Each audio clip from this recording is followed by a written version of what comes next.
Welcome back to My Book of Mormon with me, David Michael, and me, Bryce Blankenagel. Welcome back, Bryce. As always, thank you for continuing to read this fine book with me. Very enjoyable read so far, I should think. Yeah.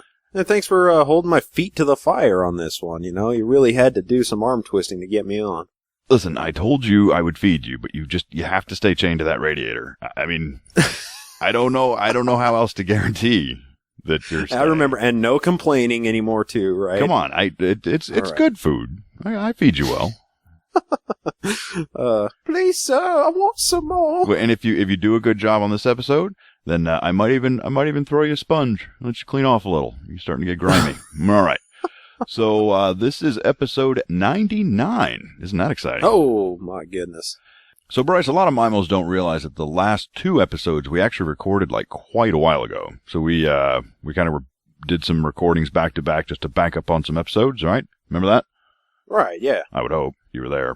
But anyway, so we released episode 97, and boy, I'll tell you, we did not get good press for that one. People thought we were just everything we read, we said, that doesn't make sense, it's stupid, or whatever.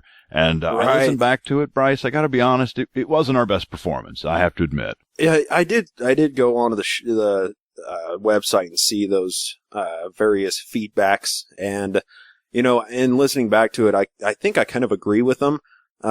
We're still kind of trying to find like a dynamic. I think we're getting into the fold a little bit better now, but... Well, Bryce, that's the good news, because then there was nothing we could do about it. I'm sitting there reading this stuff saying, oh my God, everyone hates us, and now I have to release another episode like I didn't even care, right? And so I put out 98 all sad, but everyone seemed to really like it. So I listened back, and I definitely think we tried harder last time. I think that's all there is to it.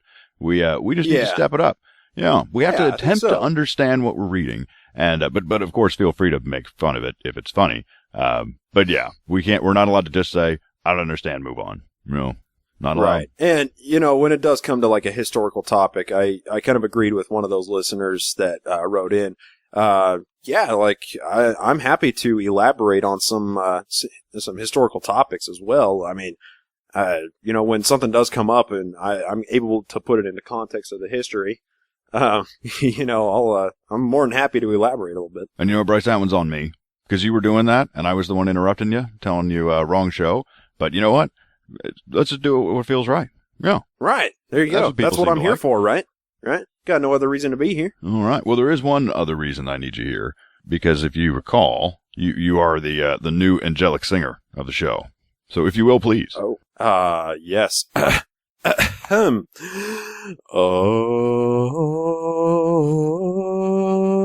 nice. Just keep that up.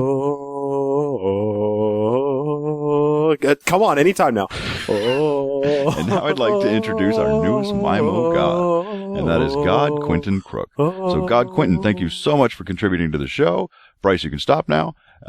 Sorry, it was, and that one was just for you, God Quentin. I know it was mean to make him sing that long, but it was just, I just had to. I just see how long it would go before he said anything. I was like, I only got like 4 notes here. I don't have much more to go. That's right. You just do a feedback loop. It would have been fine. But seriously, God Quentin, and to everybody else that's contributed to the show, thank you so much. And, yeah, you guys just continue to make me happy. All right. So that's all there is to say there. And also thanks to everybody who's written in. Your feedback actually is pretty valuable. As you can tell from right now, it's helped Bryce and I kind of get centered. And, yeah, I think it's going to be a better show because we're getting this kind of feedback. And I'm sure you agree, Bryce.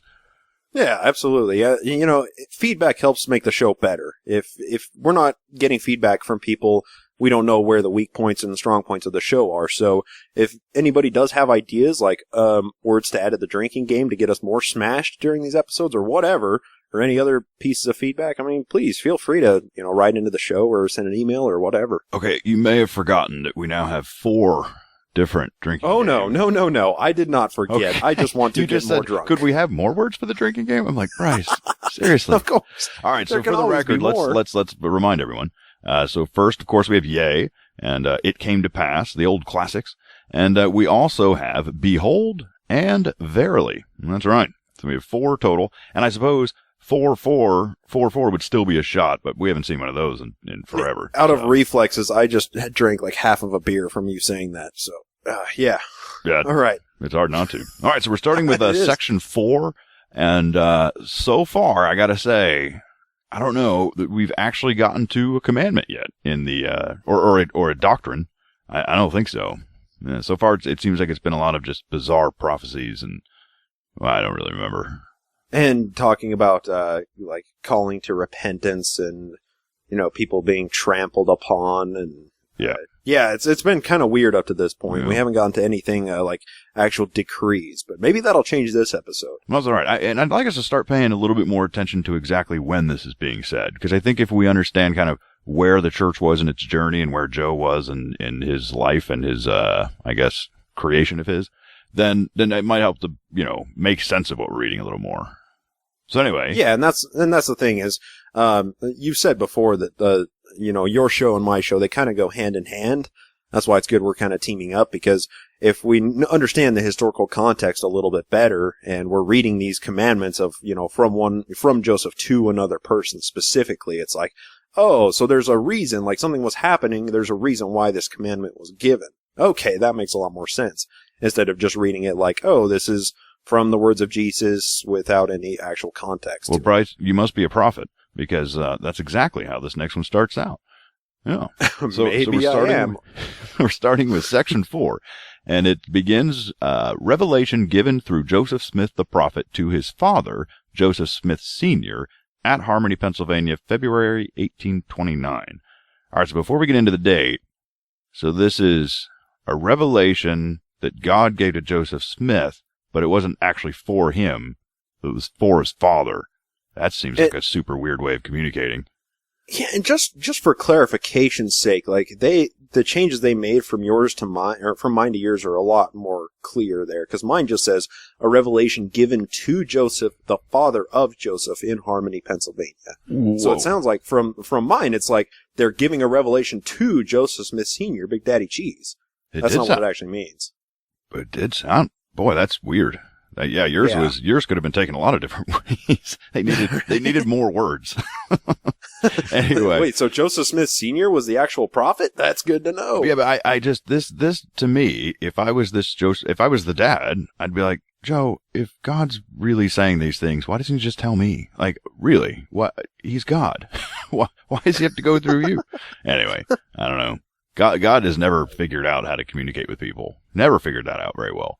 He's tried a few times, but it's always like somebody in secret, like, Muhammad in a cave, or Joseph Smith in his bedroom, or a burning bush on a mountain. Yeah. Exactly. Yeah, exactly. Same exact thing. No, man, he just needs to. All right. Well, the one time he did talk to the masses, as I recall, was immediately after killing most of them. At the time Jesus died, if you remember, everything went black, and Jesus just started killing everyone. And then he spoke from heaven to everybody. So that time is the one time I recall God figuring out communication. But let me tell you, if that's what it takes, yeah, apparently he can only talk to us if he is insanely and murderously pissed. Yeah, and I mean, you would think that if Jesus were speaking to everybody literally on the American continent, as he came back, you're taking this from the Book of Mormon, right? Yeah. Yeah, I mean, if he spoke to everybody, you would think that these descendants of Jews would, or, Hebrew descendants would have a secondary record of this happening.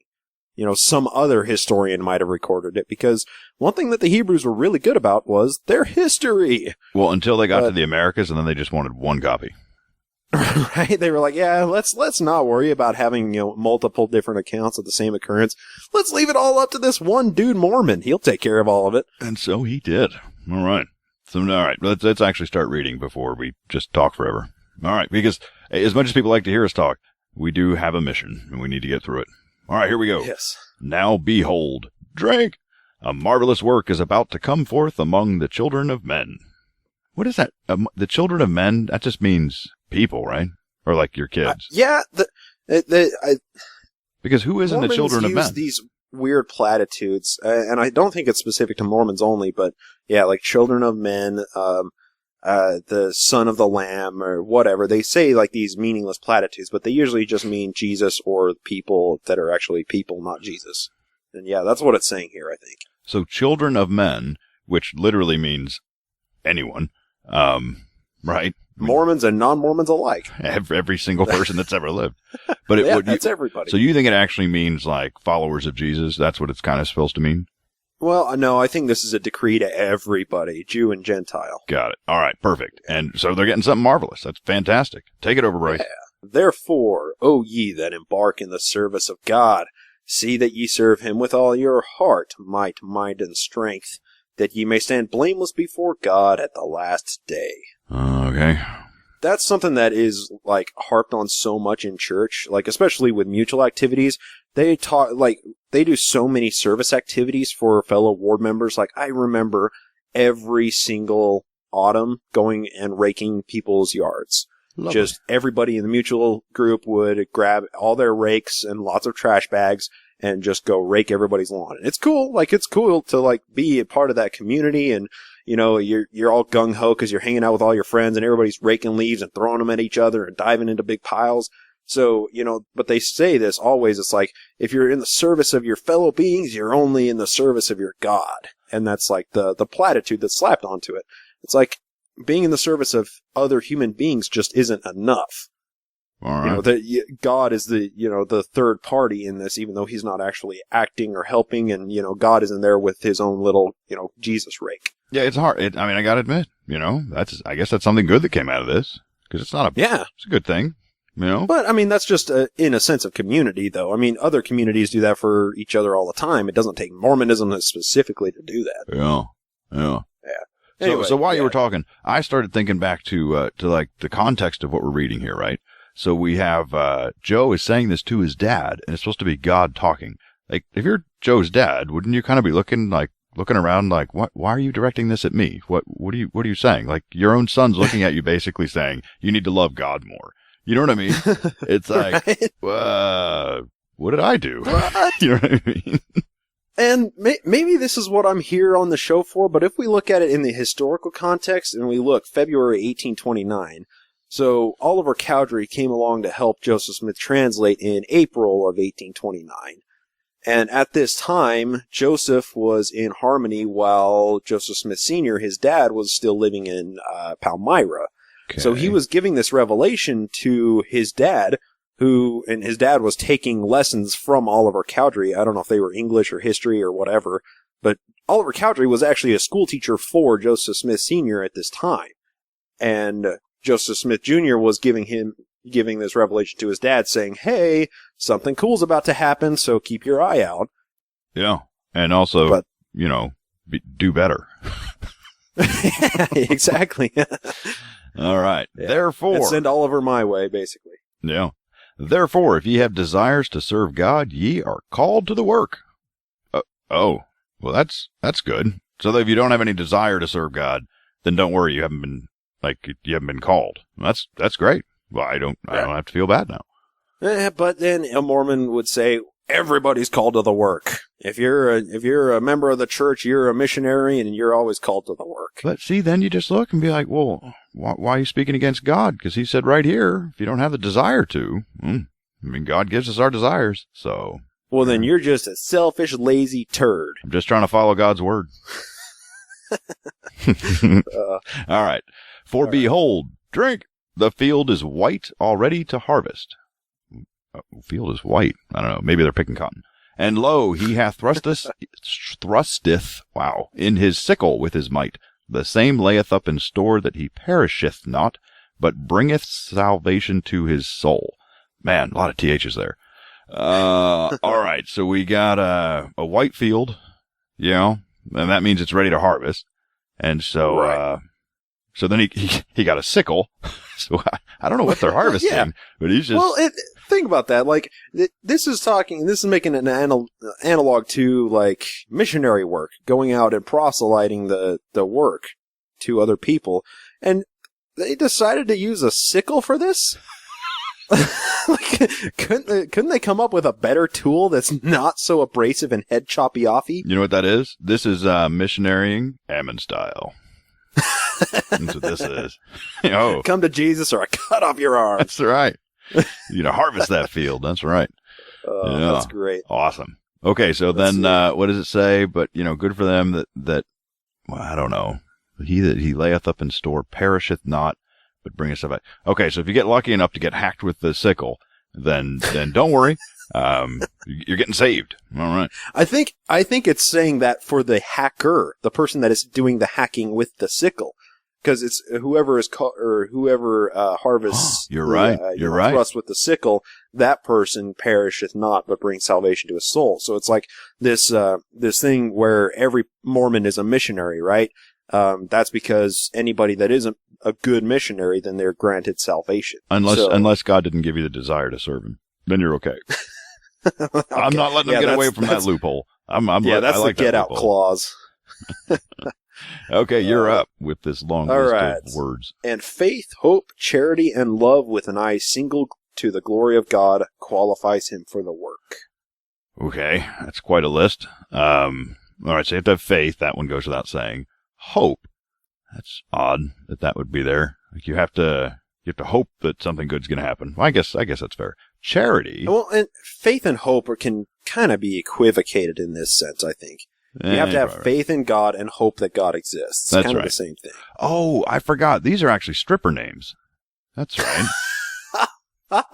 That makes more sense. So we have faith, hope, charity, and love. Bingo. I know. Yeah, these are Joseph's 4 first wives. Yeah.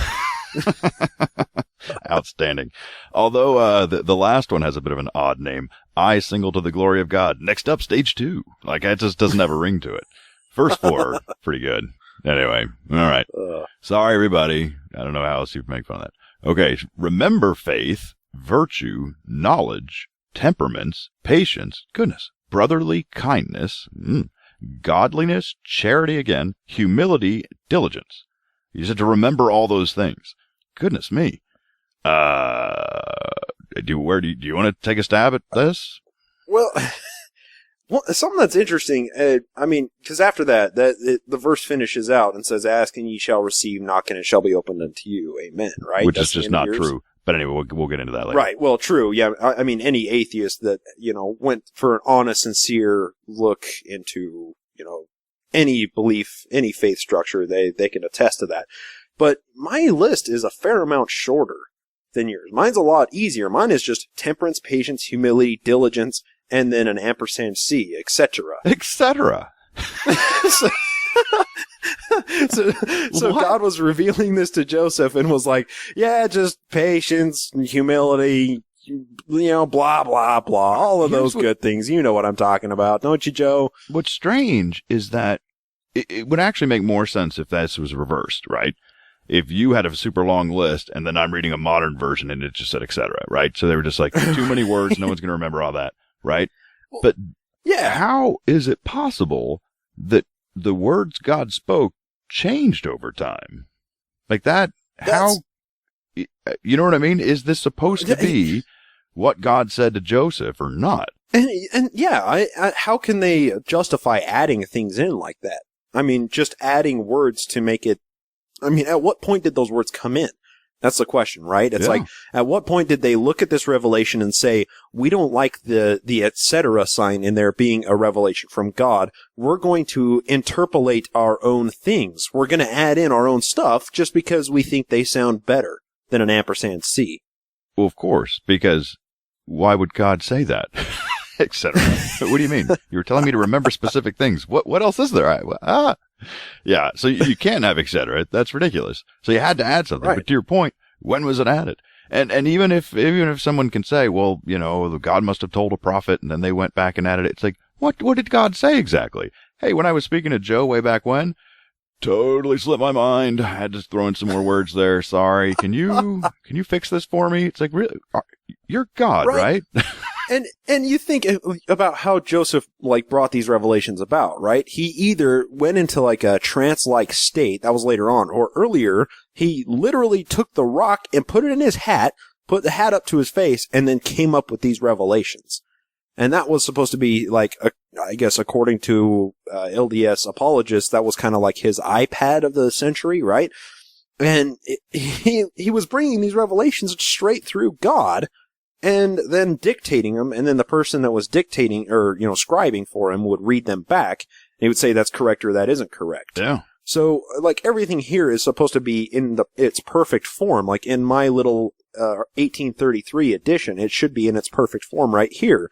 But then later on, apostles must have been like, yeah, it's just not quite perfect enough. Let's make it perfecter. But that's what I mean. How could any person that believes this, that actually believes it, how could they justify changing it, right? Who are you to overrule what God said, right? If you believe these are God's words. So I don't know how this could have been changed by anyone that really believed this. The only reason it would have been changed is more for like PR or for, hey, it'd be easier to convert if this was worded a little bit differently, or this would be more inspiring. And in that case, you're not a believer. That's not even the case, though. They didn't do this for readability's sake.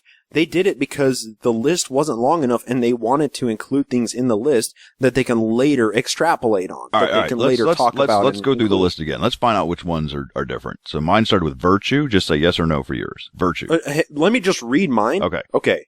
We got temperance, patience, humility, and diligence. Those are my only ones. So I have faith, virtue, and knowledge before temperance, which knowledge is an interesting one, since the Book of Mormon did not like that one. Anyway, it really didn't. Then you had temperance and patience, and then I also had brotherly kindness. Yeah, you don't have to be kind to women, just your brothers. And then godliness and charity were also added before humility and diligence. That's quite a few things. You had 6 more in there than I did. So that etc. meant a lot of things. Very different things. Yeah. Yeah. Although it is funny. Remember knowledge. That's one of the things in there. Okay. I'll try and not have Alzheimer's, I guess. Yeah. All right, then. Man. That's the end of section 4. We're just burning right through this, aren't we? There we go. That's right. Let's move on to chapter 4 for me. All right. You're confusing me. I don't know. Right? Section 5 for you. Sorry. All right. So mine starts with the revelation given through Joseph Smith, the prophet, at Harmony, Pennsylvania, March 1829, at the request of Martin Harris. All right. So it was February. So it's just a month later. So first, he was talking to his dad, and I don't know if I were his dad, honestly, by the end of that, I'd have been like, what am I supposed to do now exactly? I'm not sure what he was supposed to take from that. Anyway, but now it sounds like Martin Harris has requested a revelation. So, all right, I didn't know that you could get revelations from God on demand, but apparently Martin Harris has the platinum package because he just requested one. Looks like he's getting it. Right. It's like the Staples Easy Revelation button, right? There you go. I want a revelation. Click. Well, I guess when you're financing the publication of the Book of Mormon, it does get you that VIP treatment from God. So no, there you go. Yeah, you got to donate to get the extra content there. There you go. Got What is that called? Like the highest level in Scientology? Same kind of thing. Yeah, or like a second anointing in Mormonism. I have no idea what that meant. Maybe we'll come upon that at some point. Okay, take it away, sir. Well, I'm sorry. I just got to read my introduction to this section because mine is longer than yours, I think, and a little bit different. Okay. So mine says a revelation given to Joseph and Martin in Harmony, Pennsylvania, when Martin desired of the Lord to know whether Joseph had in his possession the record of the Nephites. Wow. So it was telling the situation where Martin was actually curious about seeing the plates, because obviously as a wise investor, he was like, hey, I don't really want to give you $3,000 unless I can actually see the plates that you're translating from. Yeah. But I have a feeling like we're about to read a whole bunch of spin doctoring by Joseph to try and get him out of this little this sticky wicket he's in. Yeah. I love that you act like you don't know what's coming. But it's great. Keeps the show alive. But that's right. It is interesting they removed all that. It almost in my version, Martin doesn't sound like a naysayer necessarily, right? It doesn't really. He doesn't sound inquisitive or skeptical of the situation. It's just like, this is the revelation that Joseph gave to Martin in apropos of nothing. Yeah. Right? So Martin ends up in Mormon folklore. In Mormon folklore, Martin Harris is considered like a good guy, right? He's one of the heroes. Yeah, absolutely. All right. So that's probably why they didn't want to make him sound bad. Now I'll be honest. I'll let that pass because that's just like a little intro, right? That wasn't changing the word of God. So I'll give him that. But I mean, these intros were still written in the original text that's printed here. So, I mean, well, okay, but yeah, you're right. We shouldn't, stick on that. That shouldn't be the hill that we die on. That shouldn't be the battle we fight. But that is a pretty valid point. That was originally what was there. Anyway, okay, we'll just keep going. Yeah. All right. So take it away. I guess I'm going here, right? Behold, drink. I say unto you that my servant Martin has desired a witness from my hand. Wait. Sorry. I thought he was talking to Joe. Wait. I thought he was talking to Martin through Joe. Yes, that is what he's saying. So, this is like the intro clause to the revelation that Joe was, putting out there. So he's like, he's qualifying the revelation of like, oh, so my servant Martin asked of a witness, so here it is. So God's basically talking to Joseph Smith as if Martin isn't right there listening. Yeah, pretty much. Okay. Yeah, and that's why it says my servant Martin. And of course it's from God's perspective, like all of Joseph's revelations. Yeah. God can't even tell who's in the room. He can only, seriously, he's just like, all I know, I have this one conduit to this one brain. I got nothing else. I have no idea what else is going on. Yeah. Yes. The world through Joseph's eyes. All right. Sorry to interrupt. All right. You. This is my servant. Let's see. So I say unto you that my servant Martin has desired a witness from my hand, that my servant Joseph has got the things of which he has testified and borne record that he has received of me. Yeah. Okay, so like we said earlier, this is like the intro clause to the revelation that we're about to hear. This is like prepping Martin for what Joe is about to tell him. It's just the weird. The mouth of God. Read the very end again. The born record. Yeah. And has got the things of which have been which he has testified and borne record that he has received of me. Yeah, that's a weird thing. Is that every time yours says he, mine says you, and that's why I'm confused about like. Who exactly is talking to whom here? Really? Yeah. Yeah, because they probably use that for clarification that you don't think he means Martin Harris, you think he means Joseph. Because it's like speaking from the mouth of God to Joseph, so that's why it would say you.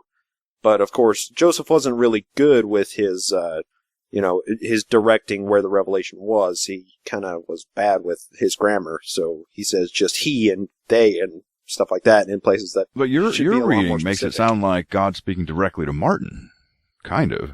Yeah, and that's kind of what he's doing. He just has to do it through Joseph, and then that's where the complication comes in, where the pretense is. Okay, now it makes sense now. Okay, fair enough. Got it. All right, and now behold, drink.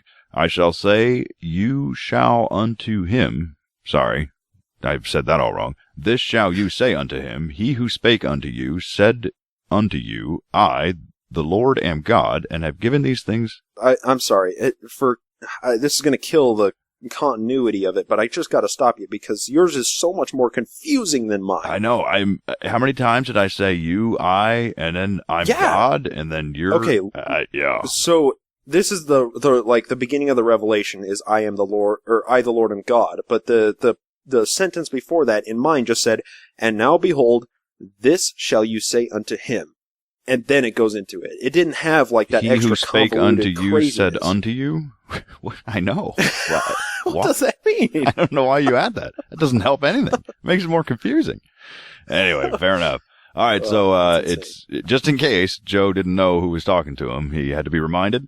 You know, sometimes you get a phone call, right? You recognize the voice, but you're not really sure, so you appreciate it when they're like, this is Bill, by the way. You're like, oh, Bill, I knew it was you all the time.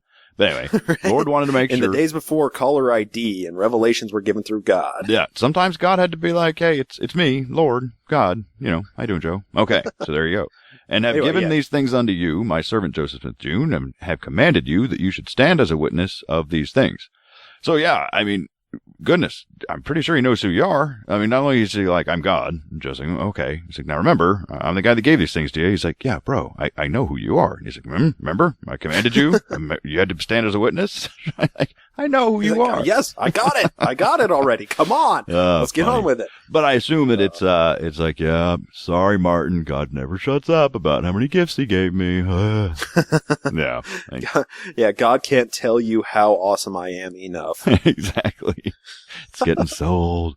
Okay, you're up. Nevertheless, I have caused him that he should enter into a covenant with me, that he should not show them except I command him, and he has no power over them except I grant it unto him. So them there, he's talking about the plates, right? Yeah, he can't show anybody the plates unless God commands him, or he doesn't have any power over the plates unless God grants him the power. Got it. Yeah, kind of pretty straightforward. Let's see. So wait. What was this thing about the power? Who doesn't have power over them? Well, Joseph. Yeah, it's like, so. Oh, he doesn't have the power to, like, decide who gets to see him and who doesn't.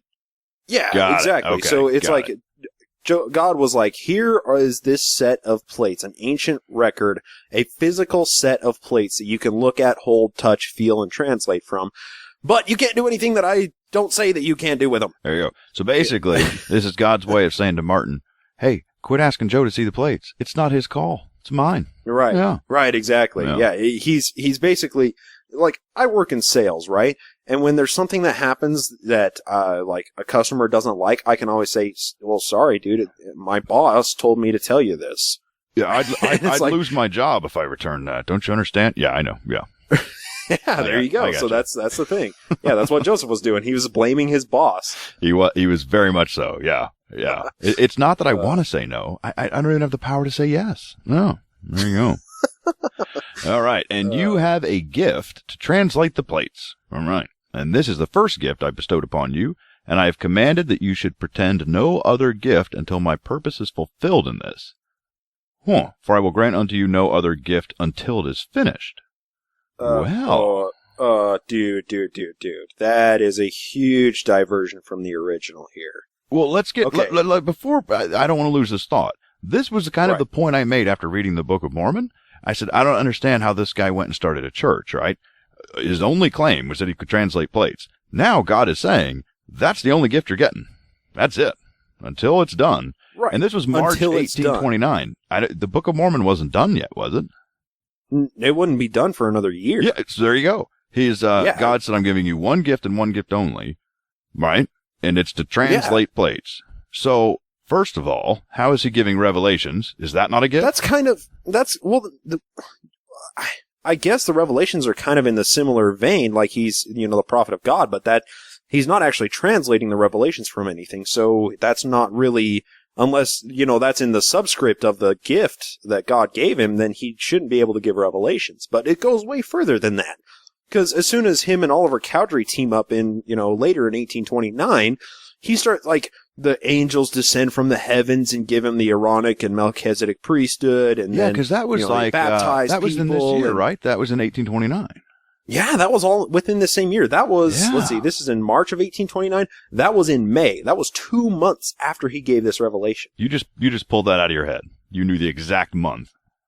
Yeah, it was May 6th, I believe. Oh, come on. Yeah. All right. Color me impressed, Bryce. Oh, well, thank you. That's why I'm here, man. So that was when Mitchell's dick and Aaron and all that stuff, and John the Baptist was baptizing everybody and all that stuff. Oh, Melchizedek. It's easy to remember. It is. Okay. And the Aaronic. Oh, that's great. Yeah, that might be easier. So yeah, let me read what mine says in that. Okay, fair enough.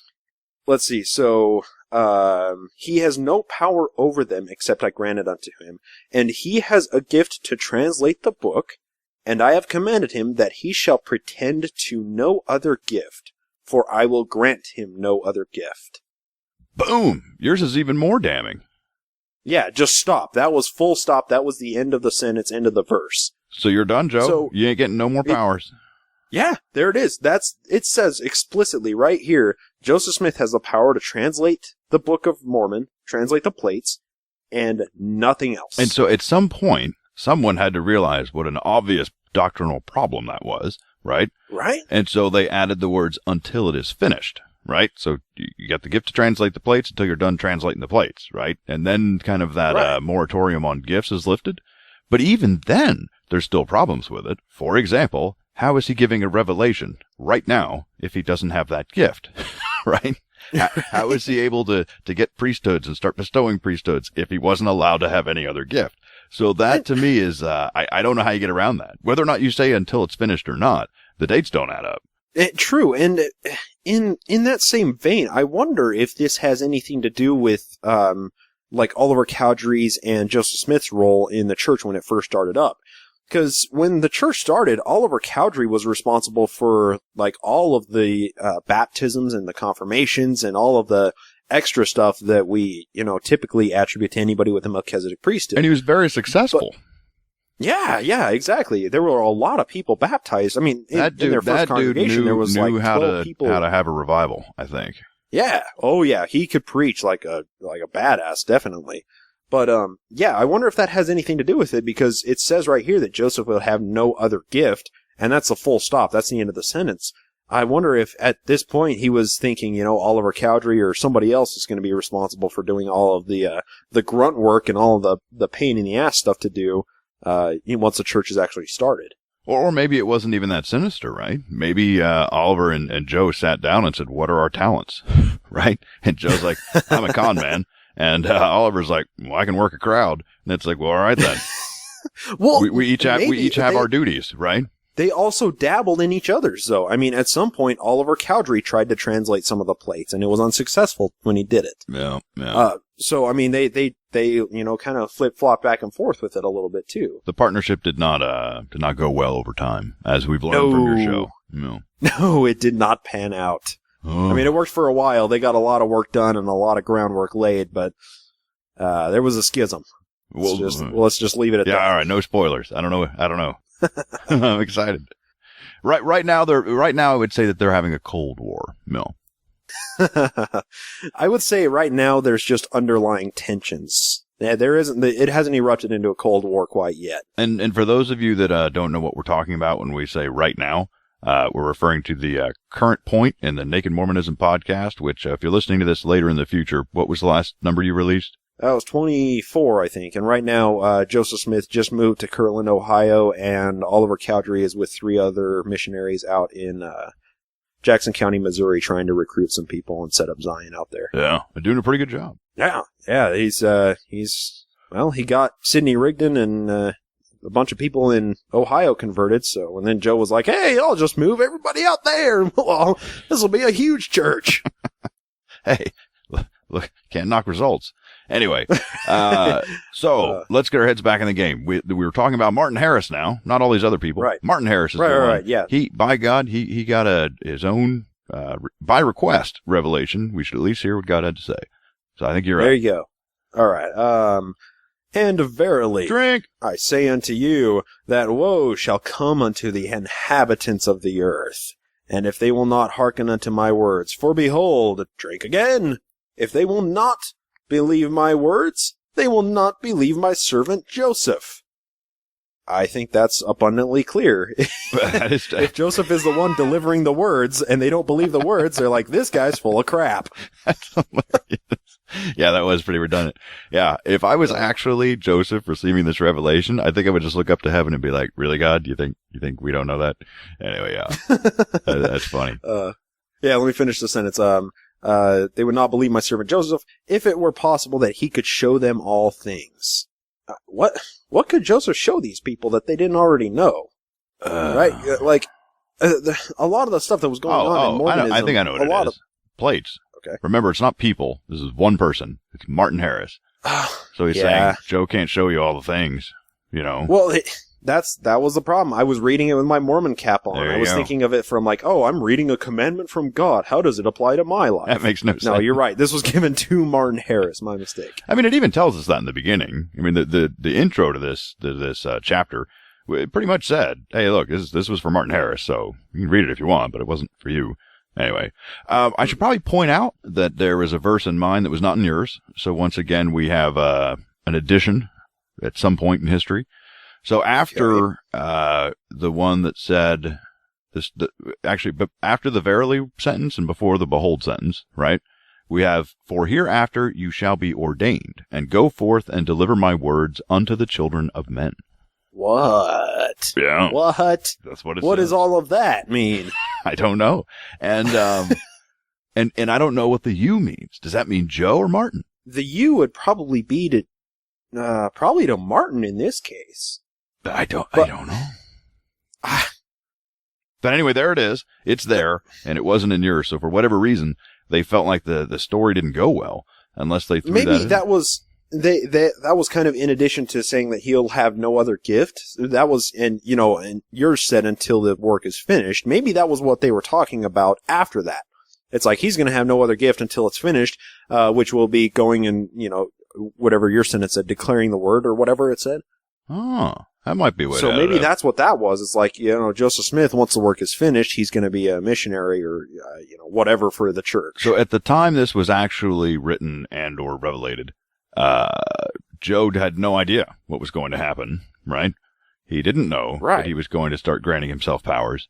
And so later on, when someone looked back, they said, well, these verses are obviously a problem. They posthumously granted Joseph Smith superpowers. Yeah, no. They posthumously told Joe that God told him. Yeah, that's the fun part. So that's amazing. I just don't know how someone that believed these were God's words could have gone in and changed it. It doesn't make sense. And even if you say God ordered them to, well, that's even weirder. Why on earth wouldn't God just say it right the first time? Right? Yeah, you're God. I seem to remember a couple of verses in the Bible where it says God is the same yesterday, today, and forever. But if he can, make thousands of changes in a small book that's, however big the Doctrine and Covenants is, isn't God changing if you change God's words? Yes. Okay, yes. Good answer. I agree. The answer is yes. Yes.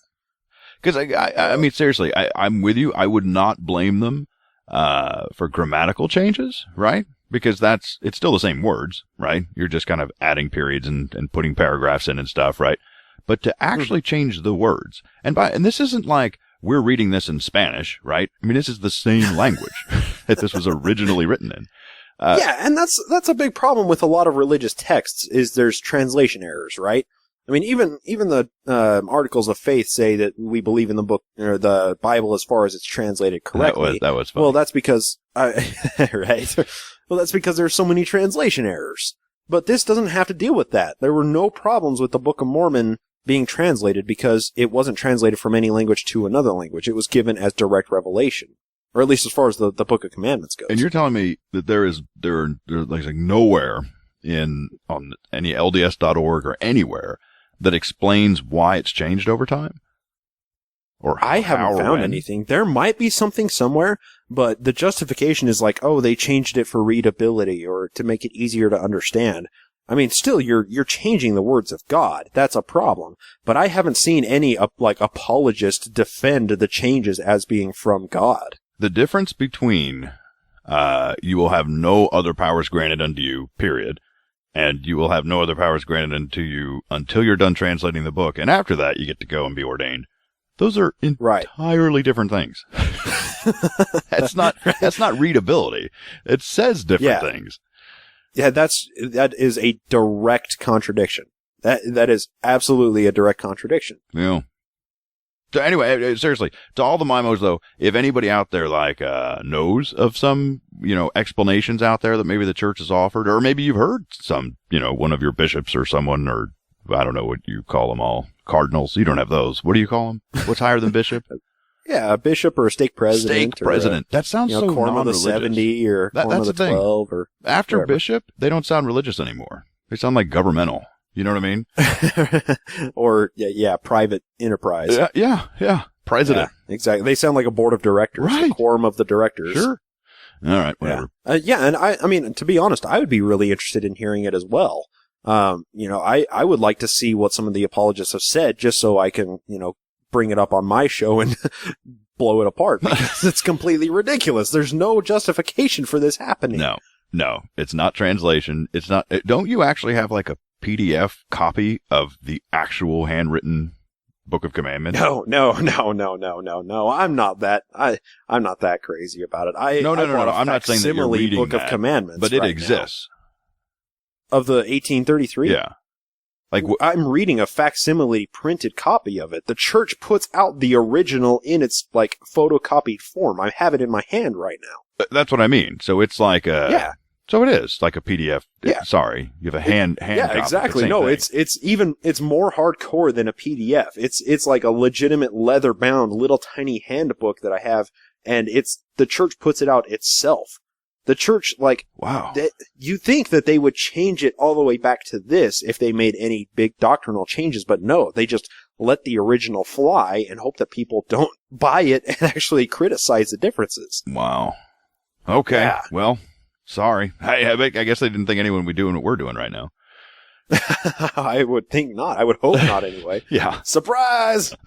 Sorry, guys. All right. Can I do the next one just because it sounds fun?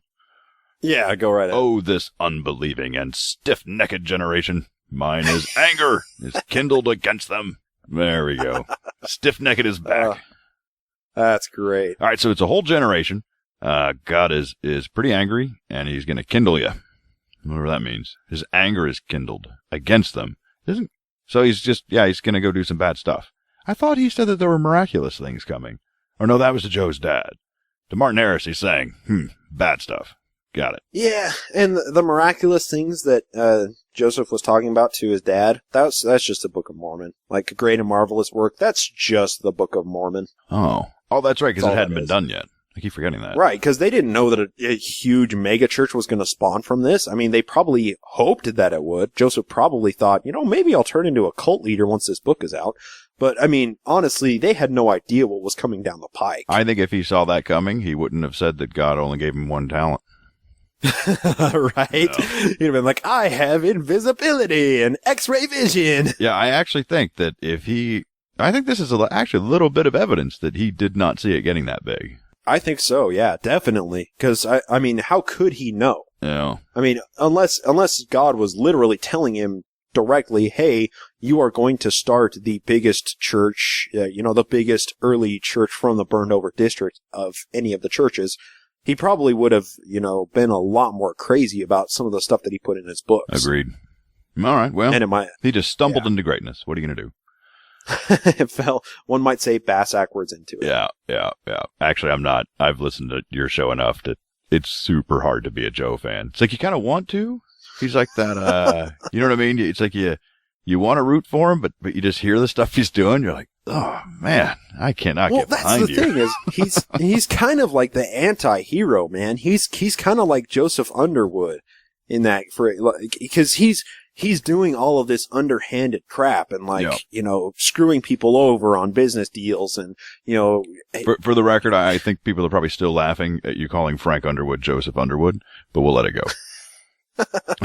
Well, that's what I say. Yeah, Joseph Smith was Joseph Underwood. That's what it was. Yeah, I mean, you see behind the scenes all of the stuff that he was doing and how he was screwing over so many people and swindling them out of their money and doing these horrible business deals. And it's like, yeah, he's kind of a jerk, but you got to give him props for his ingenuity. Anyway, back to this. Yeah, anyway. And I'll tell you what, right. And I agree. You love him, you hate him, mostly hate, but we're never going to finish this. This is kind of long. No. I flipped ahead a little. It's like, oh my, we need to get moving. All right. Behold, drink. Verily, Whoa, drink. I say, I have reserved the things of which I have spoken, which I have entrusted to my servant for a wise purpose in me, and it shall be made known unto future generations. But this generation shall have my words, yea, drink, and the testimony of three of my servants shall go forth with my words unto this generation. Okay. So that is talking about the three witnesses of the Book of Mormon. Mine was worded a bunch differently, but I don't know that the context was different, so we'll just let all that go. Although, just let it go. They removed a yay. Yeah. You had a yay in yours that I didn't have. So yeah, now I'm just super mad at these guys that are changing the book. You do not mess with yays. Right? Yeah, you do not take out the drinks. No. So I am super glad that you read that verse, because if I had, we wouldn't have had that yay. No. Right. No kidding. And hey, and the next verse starts out, yea. Drink. Three shall know of a surety that these things are true. For I will give them power, that they may behold and view these things as they are, and to none else will I grant this power, to receive this same testimony among this generation. So mine is a little, there's something in here that I feel like is worth mentioning, and we can probably let's just stop talking about the fact it's ridiculous it changed anyway. I think we've made that point. But after Yes. after the surety that they'll know that they're true, mine says, "For from heaven will I declare it unto them."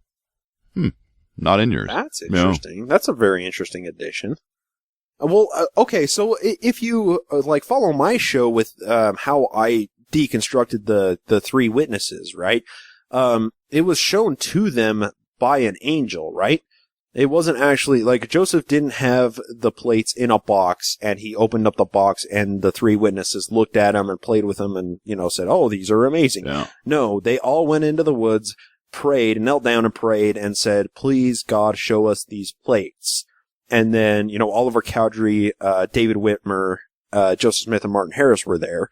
And Martin Harris was like, "I can't see it." But of course, Oliver Cowdery and David Whitmer, who were in on it, were like, "Oh, we see the plates and we see an angel and we see the sword of Laban and the breastplate and the Urim and Thummim and it's so cool." But it was all I almost cried for Martin. I was like, "You poor man. Right. Can't you see what they're doing to you?" right? Because that was the turn, dude. That was the turning point when they was like, "Yep, I got Martin wrapped around my finger. Yeah. He is screwed." But that hasn't happened yet, I right? think that's why they added in that line into yours, because it's like, we'll show it from, we'll declare it from on heaven, or what did you say? It says, "For from heaven will I declare it unto them." Yeah, that's what I'm saying. Yeah, for from heaven.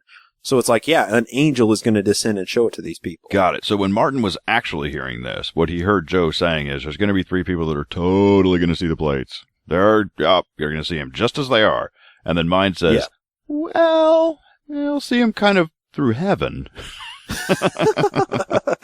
See it through the spiritual eye. Yeah. Oh, that's so great. These little tiny phrases, I mean, they seem so insignificant, but they imply such huge changes, like such huge caveats to the doctrine. Yeah, because if Martin had heard that, he might have been like, "Seriously, Joe? Really?"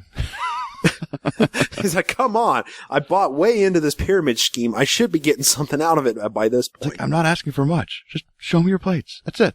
Well, shut up. Let me see him, and I'll never speak again. He's like, Right. "Sounds like you need a revelation."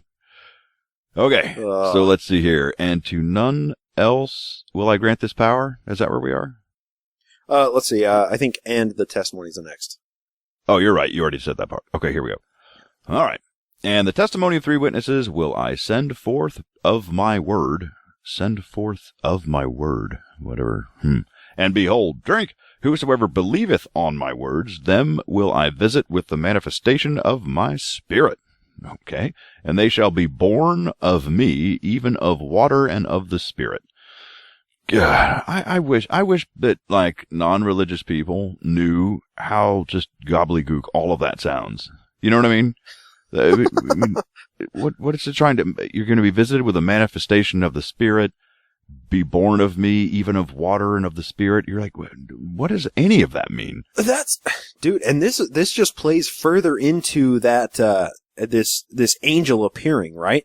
Because that's what they believed at the time, that an angel is going to come forward, like a spirit, a manifestation of a spirit, a manifestation of an angel is going to come down and prove this to you. And that's how the three witnesses saw the plates and all the trinkets and stuff. It was a manifestation of a spirit. That was fine. But saying that you're going to be born of me and then even of water, that's where it throws me off. Like, why are you throwing that part in? That doesn't And help explain okay, and anything. yours just threw that in. Mine doesn't have that, because mine just goes, "And they shall be born of me, and their testimony shall also go forth." Mine doesn't have anything about the water. Huh. There you go. I don't know why they're trying to make it more confusing. All right, your turn. "And thus, if the people of this generation harden not their hearts, I will work a reformation among them, and I will put down all lyings and deceivings, and priestcrafts and envyings and strifes and idolatries and sorceries and all manner of iniquities, and I will establish my church like unto the church which was taught by my disciples in the days of old." I either got totally lost or our books just went totally different places. I have no idea what you just read. I really don't. Probably a little bit of both. So did you have the list where it said, "I will put down all the lyings, deceivings, and priestcrafts," and all of that? I'm trying to look down. I don't see it. So let me just read what's next in mine. Yeah, go and ahead. again, we really should discern what yours said, because if it's not in mine, I'd like to understand it. Yeah, let's talk about mine, let's and then do that you first. read yours, and we'll talk about yours. Right. So mine, it listed off these things. God will work a reformation among all the people, and He's going to put down all of these things that are considered sins. Sorceries, idolatries, priestcrafts, and then He's going to establish the church, which is the new Zion, right? Zion, the new Jerusalem. It's this restorationist movement, and because that was the church that was originally taught by Jesus. And that's the entire idea behind the Mormon church is it's like, okay, so during the Dark Ages, the true church of God was lost, so we need to restore it back to the earth, and that's where Zion will be built. So when was it, so the first place it existed was what? The Holy Roman Empire? What? Well, no, because they call the Catholic Church the Great and Abominable Church. So they say it's like Jesus taught the church, and then the apostles went on to teach the church, but once they died, then the true tenets of it were lost forever.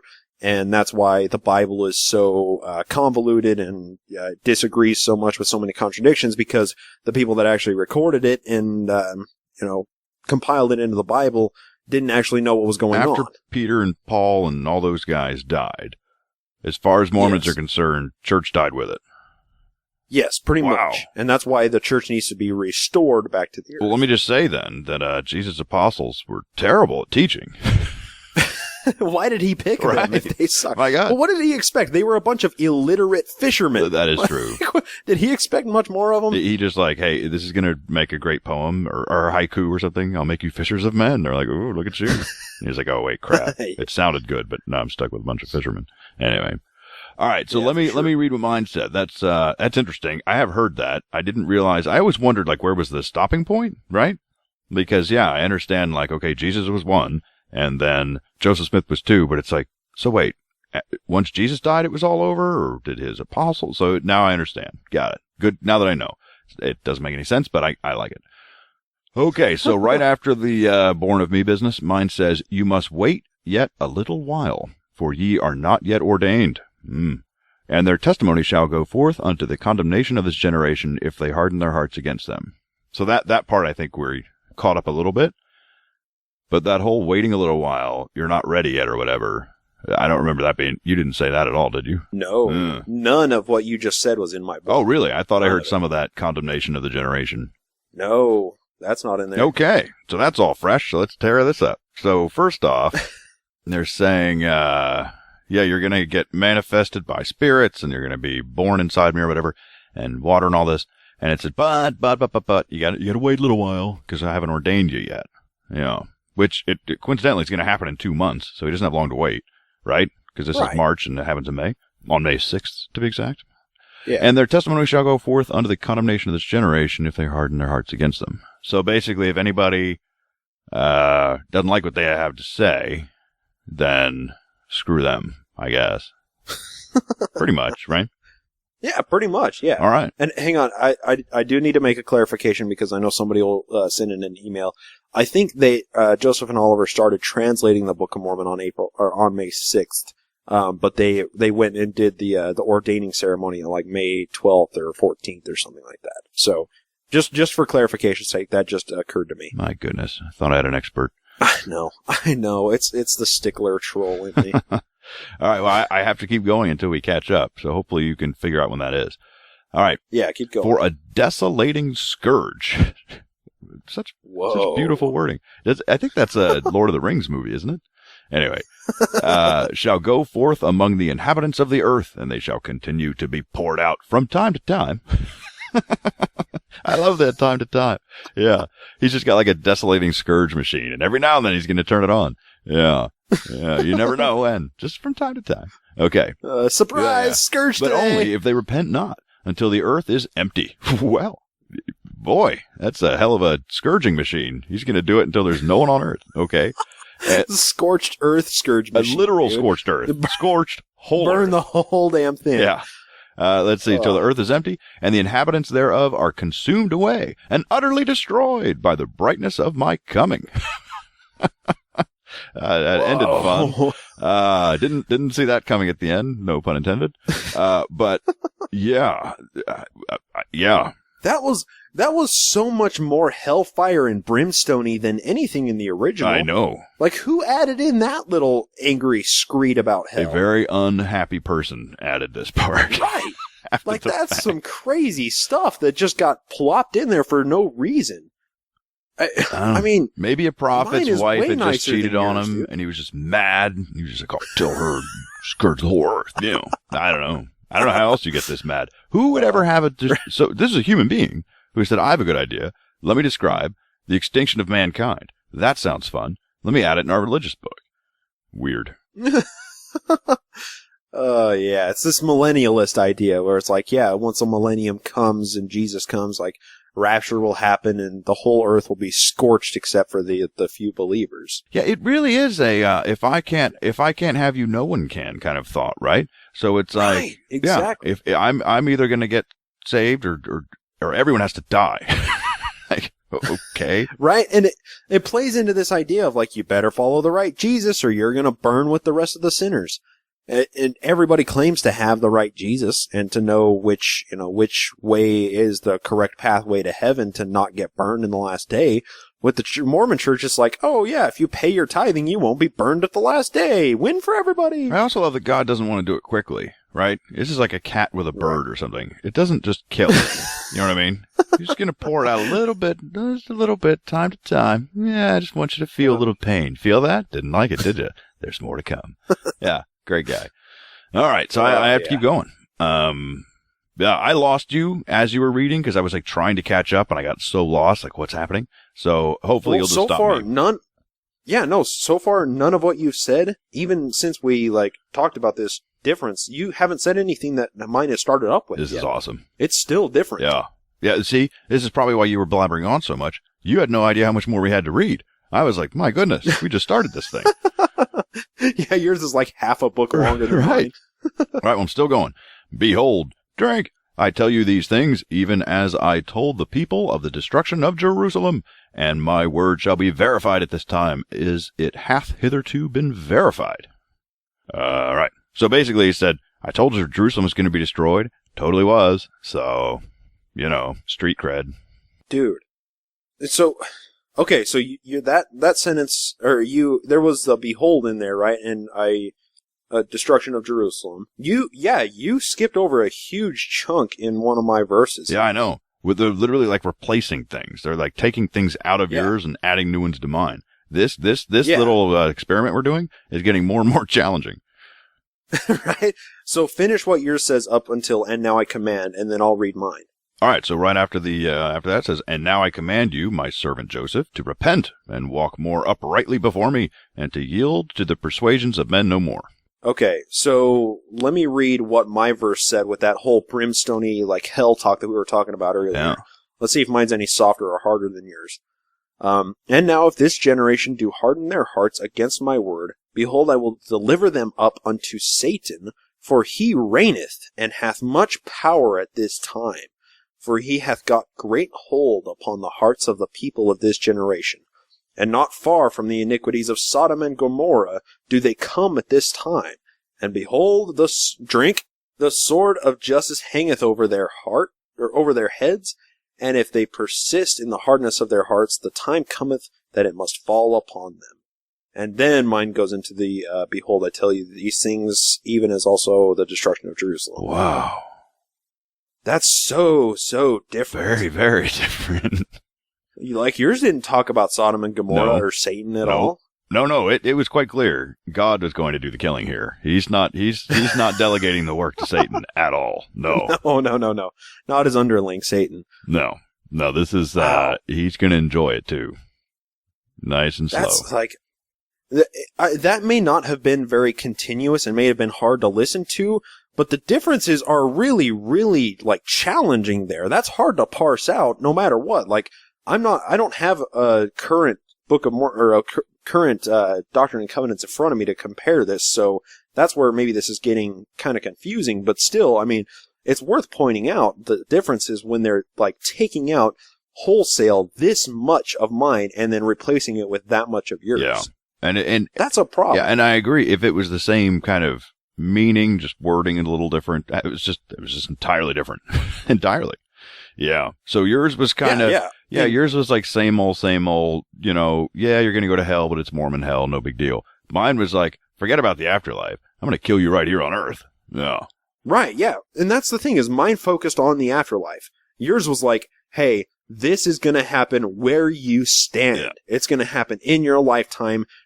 Things are going to go tits up. This is going to suck. Well, there you go. So whether or not you're reading the old version or the new version, your life is going to suck on Earth and after you die. So get your act together, people. Let's all follow Mormonism. Joseph Smith's awesome. Get your act together, people. Come on. All right. So I guess I'll start then wherever. Yeah. Okay. And that you be firm in keeping the commandments wherewith I have commanded you. And if you do this, behold, I grant unto you eternal life. Oh, you missed a drink. Oh, no. Wow, that might have been one of the first ones that you missed. Oh, my goodness. Yep. Ooh. Yeah. I think you need to chug an entire, to at least can I make for a confession your right now? Make a confession. So I actually, for patrons long ago, I released a ringtone. It was nothing but me saying, yay, drink, right? And, so yeah, this is an absolute true thing. So several times when I would go back and edit, I would realize I missed a drink, right? I would say it came to pass or yay and wouldn't yell drink. And so what I did is I just took that clip of that particular ringtone, just the drink word, and I clipped it in. And it always sounded pretty good. You know what I mean? Like, I don't know if people believe it or not. So if anyone ever out there was listening to a show, and I haven't done this in a while, this is probably at least 6 months since I've had to do it, because, you know, once it became a thing, it was almost impossible to not yell drink, right? Behold's a new one. So give me a, but anyway, yeah, if you hadn't called me out on it, I just could have fixed it. But thanks, Bryce, for, oh no, I'm more than happy to call you out on your mistakes. that one I'll give you, because I have given you a lot of crap for missing drinks too. Right, but you've given me a little bit of slosh room, but you have kind of made fun of me, so I gotta give it back when it does happen. Especially, like, dude, you've been doing this drinking game for a long time. But I'm just blown away. This is only the second episode with Behold. That's all I'm saying. Well, still. Fine. The game's in place. No violating the rules. Yes. What are you gonna do? All right. Okay, so he's gonna grant unto you eternal life, even if you should be slain. Well, I would assume. Wow, that's horrible. No, so you can't be. That's weird. So at first when he was like, I'll grant unto you eternal life, I figured they were talking about, like, you know, the afterlife. But now it's saying, like, even if someone physically tries to kill you, that's fine. You're just going to live forever. Is that what that's saying? I think it might be saying, like, I'll give you eternal life whether you die of natural natural things or if somebody actually kills you. Well, goodness, I never even thought that would matter. You get up to heaven, you didn't die right, bro. You got to get hit by a bus, not stabbed in the neck. Come on. What do you want me to do with you now? Yeah, man. All right. Well, good to know. Right. Good to know that that's not an issue. I didn't even think that it would be, but I'm glad we definitely is not. Well, there's one of our commandments. That might be our first commandment, that it doesn't matter how you die. If you keep firm in the commandments, which it still hasn't really described, then you're going to have eternal life whether you get slain or hit by a bus. There you go. Moving on. Or, an aneurysm or whatever. You're up. All right. And now I speak again concerning the man that desireth a witness. I assume meaning Martin Harris. Indeed. Behold, drink. I say unto him, he exalteth himself and doth not humble himself sufficiently before me. Sorry. What? Bad things happen when people stop being humble. I'm worried for Martin right now. Let's hear what God has to say. But if he will go out and bow down before me and humble himself in mighty prayer and faith in the sincerity of his heart, then will I grant unto him a view of the things which he desireth to know. Ooh, Martin, you dodged a bolt on that one. I'm telling you. Right. Do what he says. Trust me. Right? Just listen to the Book of Mormon. Don't be prideful or God slaps you down. He wants you to bow down. Go to the floor, man. Yeah. Bow. Eat the dirt. Humble. Yeah. Put the dirt in your mouth. That's how far down onto the ground you need to be. That is what you should do. Yeah. Forget about seeing things you want to see. This is more about, like, living. Okay? Yeah. I'm telling you. That was the one thing. Do you remember time in the Book of Mormon where somebody started to get prideful or boasted or stopped being humble and they didn't just die immediately? It was, never a good thing. Anyway, But you know what? God's softening up a little. He's you know, he's gone through several extinction events. He's killed a lot of people. Maybe he's now like, you know, maybe I'll give somebody a second chance. Maybe I'll try that for once. You know. Yeah. They just gotta, you know, bow down and be very sincere and humble themselves. But does this also imply, though, that if Joe's like, Martin, I don't know what's wrong. Like, you must not being humble enough because God still won't let me show him to you. You know what I mean? It's kind of putting the burden on Martin's humility. That's exactly it. It's solidifying this indoctrination cycle. If you don't believe, then you don't have faith enough for the things to be shown unto you. Even if you are skeptical and you won't believe unless they're shown unto you, it's on you. The burden of proof lies on you and your faith. There you go. Whether or not there's enough there to believe in. But this isn't even about faith. It's just about humility. So by God. Well, yeah, but that's the thing is, yeah, once you're humble enough, then you'll have enough faith for God to show these things unto you, which of course he's talking about the plates at the time. You're right. I stand corrected. It does say humble himself in prayer and faith. So you're right. It's faith all the time. It always comes back to faith. Silly me, thinking that they faith and hope. They never leave out faith. No. All right. Is it my turn? Yeah, sure. Why not? And then he shall say unto the people of this generation, Behold, drink, I have seen the things which the Lord hath shown unto Joseph Smith June.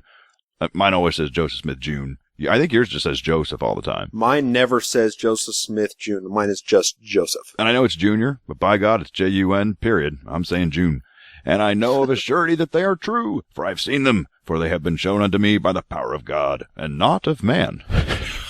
Yeah. So if a dude showed them to you, if Joseph had actually physically shown you the plates, well, then you couldn't have been sure. You just couldn't have been sure. Well, of course not. No. And he wasn't kneeling down when this happened, right? I mean, yeah. No. That's a very operative phrase in this. And what's really weird is if you read the testimony of the three witnesses, it says that exact line. They have been shown unto us by the power of God and not of man. Like it says that exact phrase in the exact same words. Well, and then, of course, the witness statements, they just signed it. They didn't come out with independent witness statements saying, this is what I saw, blah, blah, blah. No, it was just Joseph drafted up this statement and then all of them signed it and said, yeah, sure, I'll put my name on that. Yeah. But yeah, I mean, that's the thing. It's like, yeah, they were all shown these things by the power of God. That's the operative phrase. All of it's just by the power of God or manifestation of a spirit or, you know, the administering of angels. It's all the same meaningless platitude. I just think it's funny when he says, I'm certain they're true. Well, how are you certain? Well, because God showed me. It's like, oh okay. All right, buddy. Okay. Yeah, for a threshold of belief, I mean, totally. Yeah. I can believe that, right? Yeah, sure. Let's go down to the street corner. We'll find somebody that's convinced that God showed him something and he's convinced of it, so this isn't hard to do. Yeah, so the guy... I think there's 12 people on the Republican Party running for president that all believe, sincerely, that God told them to run for president. Oh, so, yeah. That God wants them to be president. Yeah. Yeah, there really, at that point, there isn't really much of a distinction between them and the crazy homeless guy holding a cardboard sign saying, repent, Jesus is nigh on the, corner of the street. One of them just has more money and, friends with money. And better clothes. Better clothes. All right. Well, I mean, the guy on the street arguably even sounds smarter than these guys. Anyway. We're not in the My Book of Mormon podcast does not officially endorse any political party and or candidate. Anyway, but yeah, let's be honest. You didn't have to start doing those until I came on the show. I'm starting to think that, there might be something to that. Yeah. What are you going to do? All right, let's take a break. All right, we're back. Bryce and I took a little break. This, this, I guess, is going to be an incredibly long episode, Bryce. So that's happening. So, yeah. I think the listeners just got to deal with it. I mean, it's not like we haven't been discussing pertinent information. I mean, we haven't been talking about current events. It's all been about this damn book we're reading. That is true. And not only that, like, I know that some people have said that the calling out the differences in the book was, like, fun at first, but it's getting old.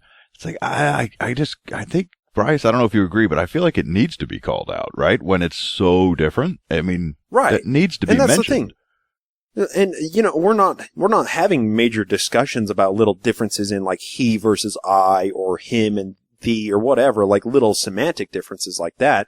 We might mention those if they change the perspective, but we're not having major discussions about it. We're discussing the big differences where they've taken out chunks or added chunks, or like in that list of words. I mean, we're talking about pertinent information. That's the idea behind it. But for the record, there's like over 100 of these chapters, right? I don't know. Is there? That's what you told me last time. Oh yeah, I'm not going to spoil it for you. We're going to find out when we find out when it ends. I'm going to be doing this show the rest of my life. That is what I'm starting to slowly understand. All right.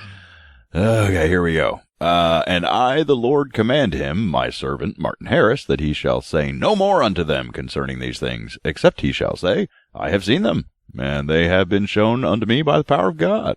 And these are the words which he shall say. There you go. He's not allowed to describe them in any way. He's not allowed to get into any specifics. All he's allowed to say is, listen, bro, I saw him. God showed him to me. Back off. And that's it. Full stop at the end of that. Because, I mean, it just says, this is what you are to say. Yeah. And it's going to be, it reiterated the fact that he's going to be shown these things by the power of God, but not of man, right? No more, no less. That's what you say. Period. Right. No. Yeah, that's it. You don't even think, Martin. Just say these words. All right, your turn.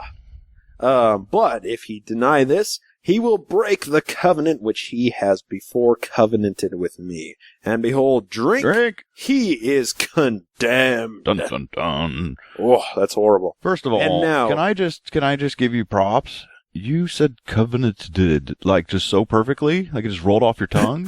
I don't know how. And I don't know if you remember way back when Scott was on the show, he encountered covenanted, and he couldn't do it either. And you just said it. You guys add like perfectly. 4 extra D's. Covenanted. So say it again. It's covenanted. Covenanted. It still doesn't sound you were as good. Still like, I don't know. You paused the way that a Mormon that just came out of the church says like a swear word. They're like, and then I said, fuck you.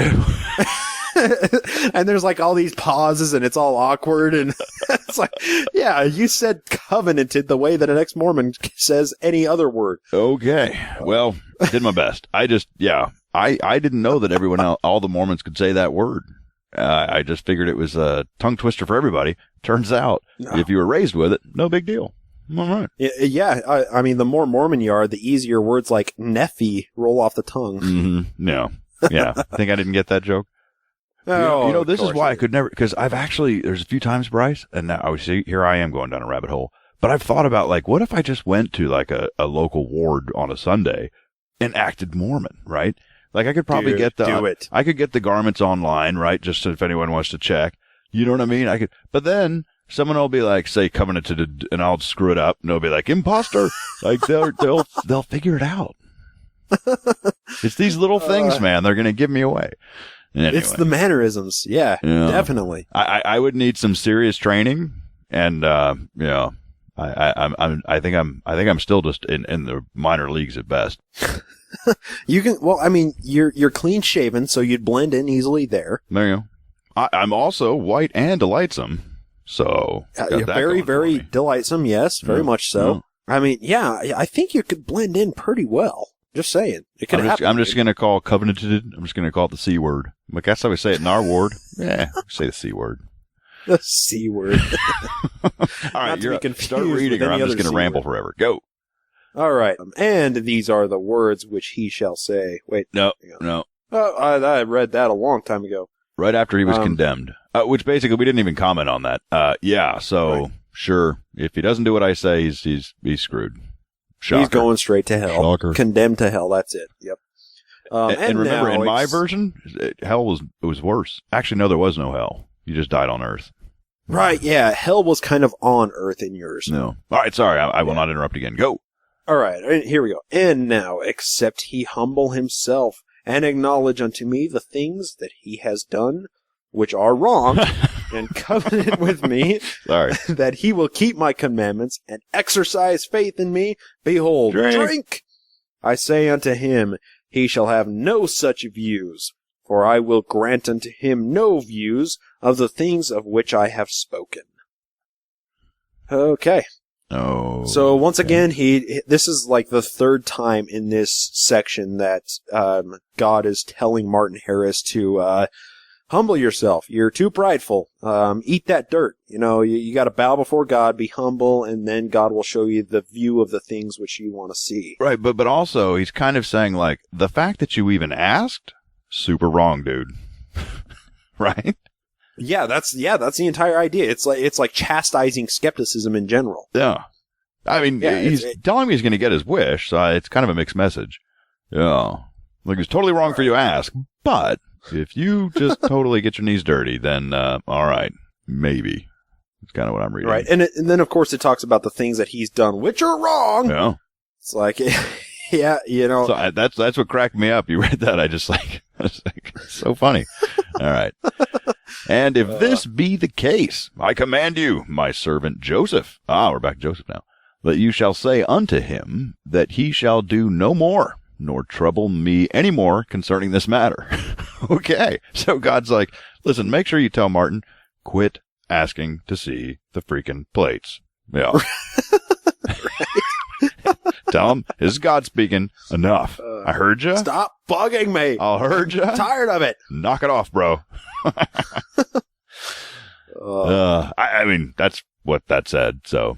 Well, yeah, it just kind of sounds like God is getting frustrated with Martin Harris in this case. Totally is. All right, you're up. Yep. And if this be the case, behold, drink.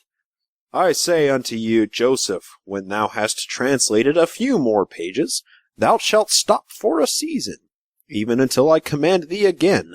Then thou mayest translate again. We've already been over this. Why is God telling him again? Good question. Wasn't that the last episode? Well, yeah, but, I mean, if you're talking about repetition, come on, dude. There's, just in this one section, Martin Harris has been told to be humble 3 times already. Yeah, well, God wants to make sure he heard it now. Yes, but it's abundantly repetitive. I mean, it can't, we're creatures of habit, right? We can't learn anything unless we're told it 14 times. Well, then I guess there's more to come then. Oh, yes, can't wait. But seriously, so now I'm confused about the timing.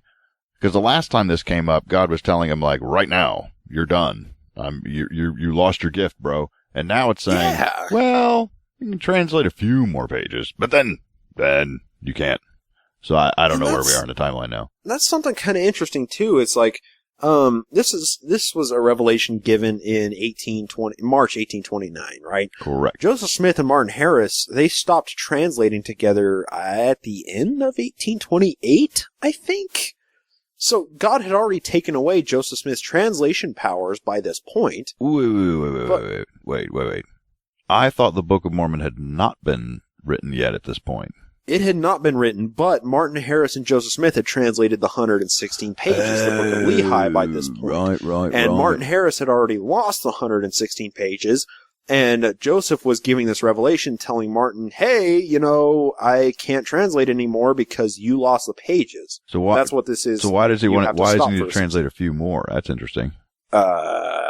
That must be what we're reading right now. Oh, there you go. But this isn't a translation. It's a revelation. I think they just use the terms interchangeably, kind of like they use seer stone and Urim and Thummim. But that's what I mean. One of them is looking at chisel marks on ancient gold plates, right, and translating them. And one of them is hearing voices in your head. Like, those are not the same thing at all. So I don't know. Yeah. Well, I think that gets down to semantics. These people weren't as educated as we are about verbiage and what words mean. Because, I mean, we've talked about how many different phrases mean the same thing, like ministering of angels, manifestation of the Spirit. These different things mean the same actual thing when it comes down to practice. But Bryce, God's talking. So you're saying God's not that good with words, basically. If that's how you can take this thing down, yes, that's what I'm saying. Yes. I ain't too good with them words. Oh wow. That's a shout out to Cognitive Dissonance, who has the best redneck God I've ever heard. Oh yeah. All right. Gotta go find my fishing boat. Okay, so I think it's is it my turn or yours? Yeah. I'll read. Sure. And except thou do this, behold, drink, thou shalt have no more gift. Sorry. And I will take away the things which I have entrusted with thee. That's right. No gift for you. No gift, no superpowers, no plates, no Urim and Thummim, no nothing. Yeah. You're screwed. Going back to a Seinfeld reference, God is a gift Nazi. Yeah. No gift for you. No book for you. That's awesome. Yeah, I mean, God is taking his ball and going home at this point. Oh, right? totally. Yeah. Yeah. He's like, yeah, you aren't following my rules. I'm going home. Yeah. And now nobody gets a gift. You happy now? Nobody gets it. Yeah. That's great. All right, you're up. Let's see. And now, because I foresee the lying in wait to destroy thee, yea, drink. I foresee that if my servant humbleth not himself, and receive a witness from my hand, that he will fall into transgression. And there are many that lie in wait to destroy thee from off the face of the earth. That is a straight shout out to Martin Harris losing the 116 pages, right? Because that was the whole idea behind it. Joseph Smith was scared that somebody took the plates, or took that manuscript, and then he would retranslate it, and then that manuscript would emerge, and everybody would know that he was a fraud, right? So the lying in wait was the whoever the hell got a hold of the 114. Lucy Harris, yes. Oh, sorry. Carry on. No, that's the idea. Is people think that Lucy Harris did it because in her testimony she said she threw him into the fire, but we don't know that for sure. They might still exist today, but that was the thing. Is Joseph was like, well, you kind of took the pages, the manuscript from me, so unless that original emerges without being changed, then I can't translate anymore. So yeah, sorry, Martin. Well, Bryce, I sincerely hope that for your sake, I hope that the 114 pages never do turn up, because I think you would die of excitement on the spot. I would just bleed out from the brain from excitement. So let's hope, for your sake that Lucy did indeed burn them, because I would not even want to be near you at learning that they existed. My head would be explodified everywhere. Right. That's it. All right. So, okay. Next we have, and there are many that lie. Oh, you already read that. So let's just keep going. I got a good word coming up. Yea. Drink. For this cause I have said, stop and stand still until I command thee, and I will provide means whereby thou mayest accomplish the thing which I have commanded thee. And if thou art faithful in keeping my commandments, thou shalt be lifted up at the last day. Amen. Oh, amen. That's a lovely way to end.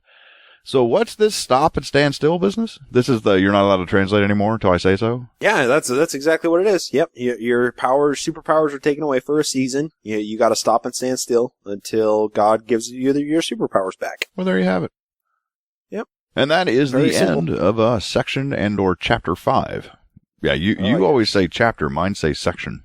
So. Well, yes, because mine says chapter. And of course, if you're reading from the original Book of Commandments, you just would have finished chapter 4.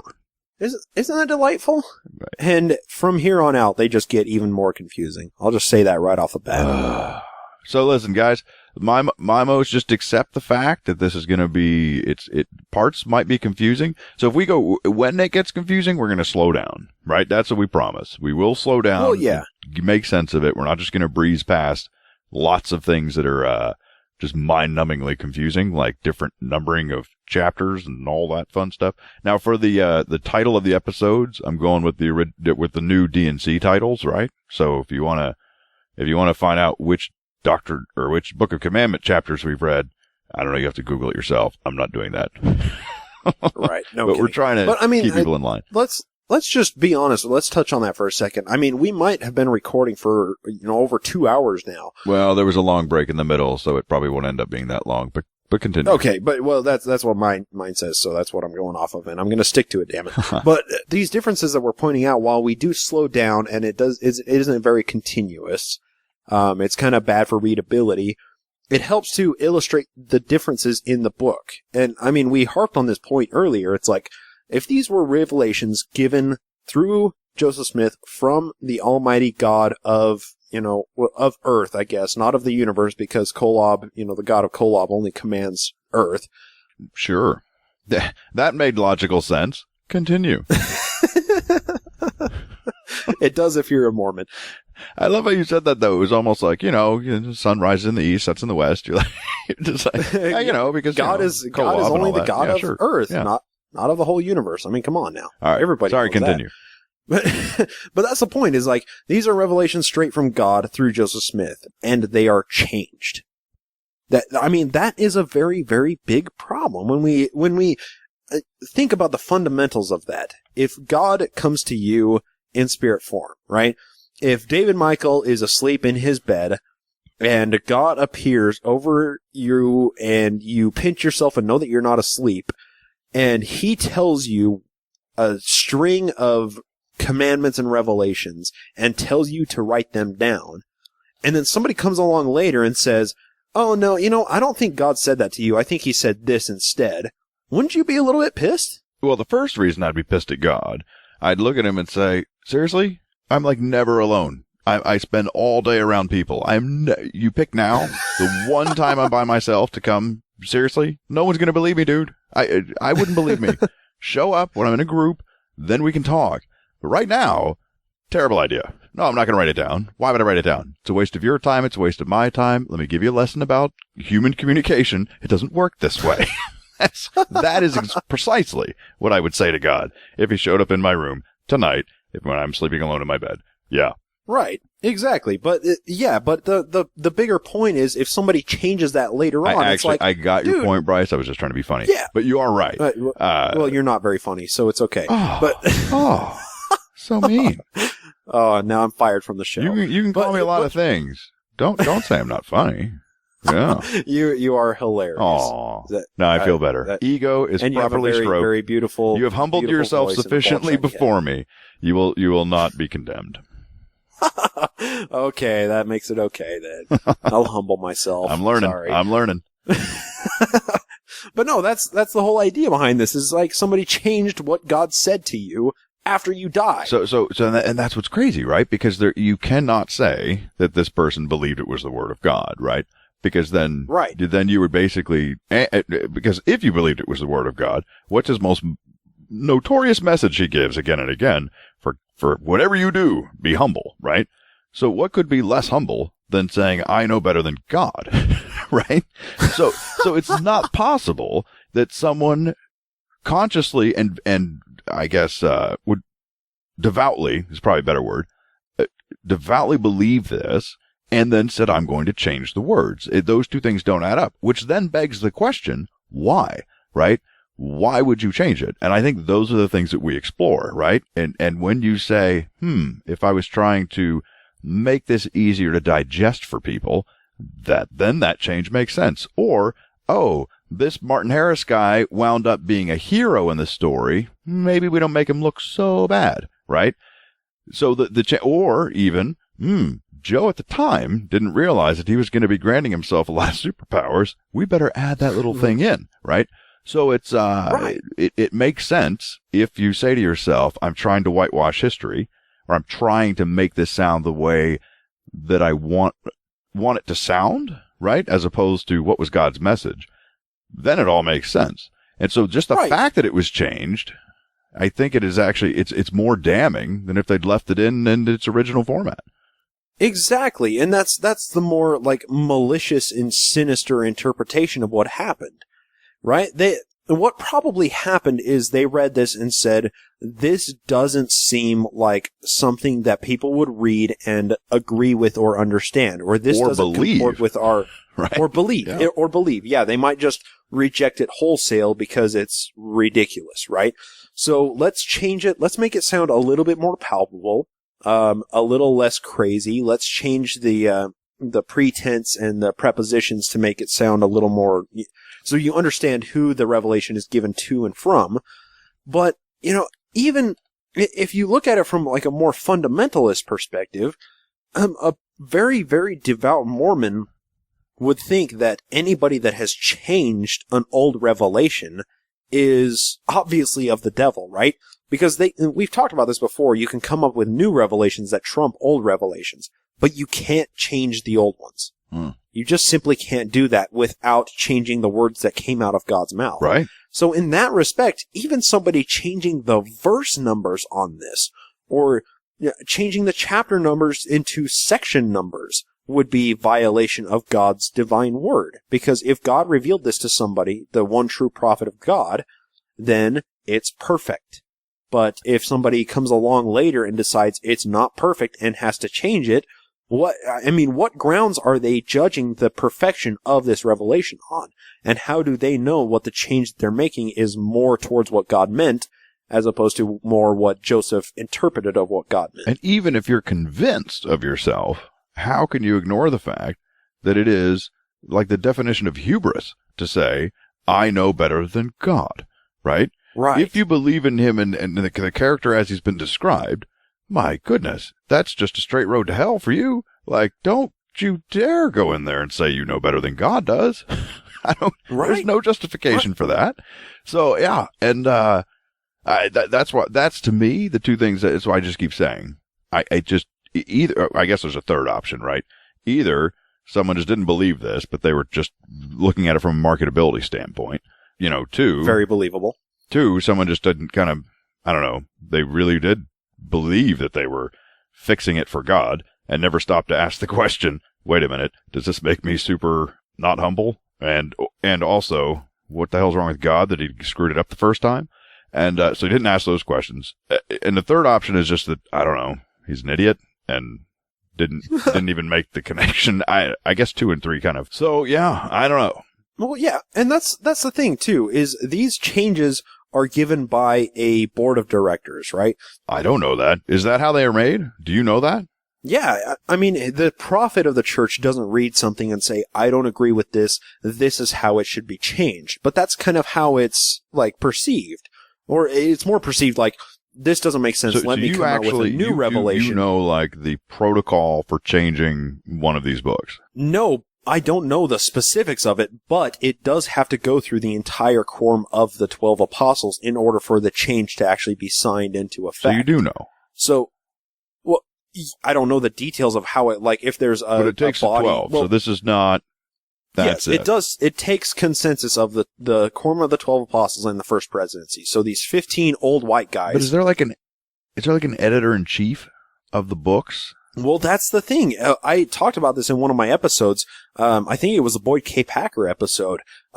There's a church. What the hell is it called? It's like a church compliance committee, basically, and they know Mormon doctrine and they know church history really, really well. And then any time an apostle or somebody is going to give a talk, they have to submit this talk to this governing body. That is awesome. And then the body changes the story, or they change the talk or whatever to comport more with the doctrine or the history. Wow. And so this body governs the revelations that the quorum of the 12 apostles can give. And then once they come to a consensus or an agreement on what should be changed, then they can sign it off, and then the change goes into effect. And that's how it's been changed so many times over the 185 years that the church has been running. That's why the Book of Mormon that we have now is a bastardized freak of nature in comparison to the old Book of Mormon, and we're finding out that it's the same case with the Book of Commandments versus the Doctrine and Covenants. Yeah, I'll tell you, if we had started the Book of Mormon doing it the way that we're doing it now, I think we'd still be in First Nephi. So, good thing. Yeah, definitely. No, that story just needed to be told. It was a good story. Couldn't ruin the flow. I like that we're doing it with the Doctrines and Covenants. Like, if there's any time to kind of dissect all these changes, this is the time to do it. Number one, this isn't like a mistranslation from plates. This is supposedly God speaking English to a guy who spoke English, who wrote it down in English, and it's all different. Right? There's just no excuse for that. Right. Exactly. But but anyway, so I'm glad we're doing it now. And I agree with you. I think it's an important thing to do. I think it's, and it's making for a fun journey. So, Right. And this is why you weren't so excited to read the Doctrine and Covenants by yourself originally, because you're like, it's just a bullet point list of revelations and commandments. You guys have this is going to be boring. How bored you'd be if I was doing this by myself. So seriously, exactly. I've read I know what we've read so far. Huh. What could you do with that? right? Right. There's not a whole lot of jokes you can crack about it. No, or you just be saying Right. the same ones over and over, right? So yeah, I'm Right, super exactly. glad you're here. I'm having a lot more fun with I'm this. glad to be here. And this is a party. and I gotta also admit to everybody, like I'm just kind of a history nerd. Like I just love learning about where we came from or where anyone came from and the story of how it came to, like, how did things get to this place, right? And right. That's the thing is, like, you can't understand the current world politics without understanding the history that led things up to where they are now. Like, I say that all the time, is like, there's a few things that happened in American history that are very paramount to understand how things are, where they are, and why they are now. I mean, anything from society to politics to income to everything, every topic can all be traced back down to our history. And Mormonism is a huge part of Western settlement and plains of settlement in, the early American civilization. So, I mean, we're tackling something that is very rich in history. It has a huge effect on the government, the early American government, when it was, less than 100 years old. I mean, the history stuff that we're talking about right now is very contingent, or the things that are happening right now in the Mormon church are very contingent on the things that have happened in the history that we're currently talking And not only that, Bryce, you more so than me, but even what we're doing on this show is kind of, I mean, it's like no one's done it before, right? Right, exactly. No one's ever come back and just said, what's different about these things? And why is it worded this way? So I actually think we're kind of, I don't know, maybe we're being, I don't want to be as prideful as to say we're historians, but I think we're kind of sort of doing something noble for people that are interested in history, I guess would be the way to say it. It's armchair historian. Yeah, I mean, we're being armchair scholars in this case. I mean, we're taking books, we're reading them, we're comparing the differences and they're supposed to be the perfectly same books. Yeah. I mean, they're supposed to be revelations from the Almighty God of the universe. Or Kolob on Earth. Yeah, come on, get it right. Yeah, so for those of you that are not interested in hearing the differences, you might have to find a different show, but I'm super having fun with it. I think it's awesome. And right. And seriously, you probably turned it off before now, because it was most of what this show was. Anyway, and for the record, I think, Bryce, we have officially made our case for why we think it's pretty weird that there's changes at all. So let's promise everybody that we won't just continue to say that. I know we don't want to be as repetitive as the material we're reading. So yeah, it's been said. What the hell? How can God's word change? Period. Right. Right. Exactly. The argument's been made. We can put that to rest. Now we can just talk about the differences and why they're there. Yeah. And for the record, and seriously, if there's TBMs out there, for those who don't know what that means, true believing Mormon. I don't know what else to call if you just say Mormon, I guess that means more than what I thought it meant. You have to be very specific. Not just a Mormon, a Yes. true believing Mormon. Anyway, it's almost like, seriously, I think Mormons you're so connected with Judaism that's kind of the same thing, right? Like you can be Jewish or you can be practicing Jewish. You know what I mean? Right. Anyway. Right. Like I left the church. I'm a cultural Mormon, but I'm not a believing Mormon. There's plenty of Jewish atheists out there. I mean, that's what I am. I'm a cultural Mormon that's an atheist. I love that you think you can call yourself anything other than apostate. Wear it with pride, sir. It's a fine word. And it feels great. Yeah.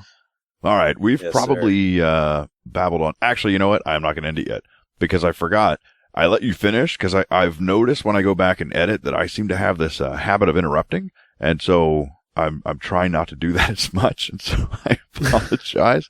But so I'm letting you finish, but then you finish, and then I forgot I was going to interrupt to say something.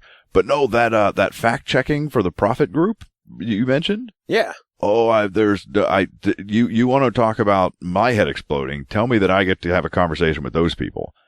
I would love to talk to them. Are you kidding me? Oh, wow. That would be so awesome. Like they know it all. They know where all the exactly, man. They have studied way more Mormon history than I have, than any of the prominent Mormon historians that are out there nowadays. These people have studied way more, and they probably have access to the church archives, the catacombs wherein unknown of and unheard of Mormon documents lie. I'm not going to lie. I actually think I could work there. And if they paid me enough that I like, I didn't have to think about my own morals, where I would just do their work. I actually think I'd be quite good at the job. Like, I'm pretty sure I'd be able to be like, all right, guys, it's not going to work. Check this out over here. Yeah, next publication, we totally need to fix this. You have no idea how dumb this sounds. Well, send in your resume, man. I mean, you can buff it up a little bit. Say, I know the Book of Mormon. I recently read it.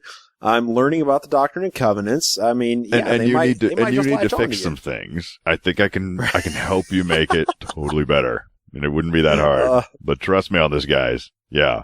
If you're trying to get people that don't know what's in here to believe it, yeah, needs an overhaul, I'm afraid.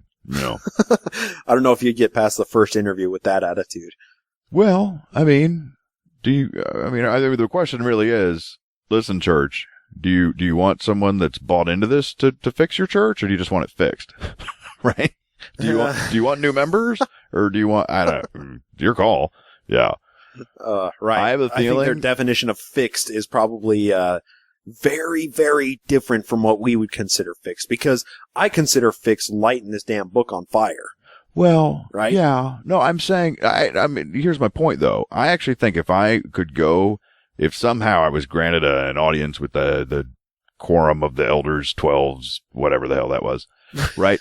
And so like there I am. And if I actually showed them like, hey, listen, here's some changes I propose, and this will totally help you sell this better, right? These are easy changes to make. And there's a few, like I can think of a few right now. That whole, thing about the, what do you call it?